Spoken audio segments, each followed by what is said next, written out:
হাতের বিভিন্ন গ্রহ পর্বত এবং রেখার উপরতে তিল থাকলে কি হয়, তো ভিডিওটি খুব সংক্ষিপ্ত সারে শেষ করা হচ্ছে, প্রথম থেকে দেখে নিন।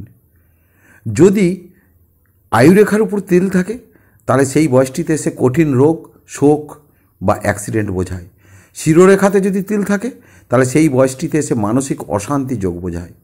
ভাগ্যরেখাতে যদি তিল থাকে উন্নতিতে বাধা, সৌভাগ্য উপার্জনে বাধা বোঝায়।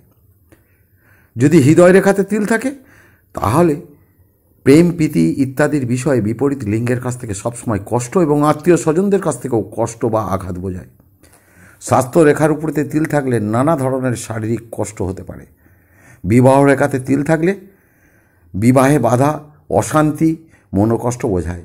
শুক্রের ক্ষেত্রে তিল থাকলে বিপদগামী নারীদের কাছ থেকে প্রতারণা লাভ।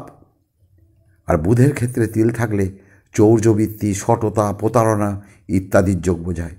মঙ্গলের ক্ষেত্রে তিল থাকলে ভয়ঙ্কর রক্তপাত, অস্ত্রাঘাত, রক্তমোক্ষণ ইত্যাদি বোঝায়। রবির ক্ষেত্রে তিল থাকলে দুর্নাম, কলঙ্ক ইত্যাদি বোঝায়। বৃহস্পতির ক্ষেত্রে তিল থাকলে অসৎ পথে মতি, ধর্মে বিরাট অবিশ্বাস, দুর্নাম, কলঙ্ক ইত্যাদি বোঝায়।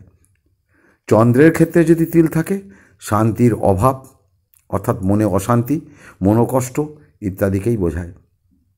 রাহুর ক্ষেত্রে তিল থাকলে এটি একটি ব্যতিক্রম, মানসিক কষ্ট ও দুর্ঘটনার যোগ থাকলেও কিছুটা তা থেকে রক্ষা পান।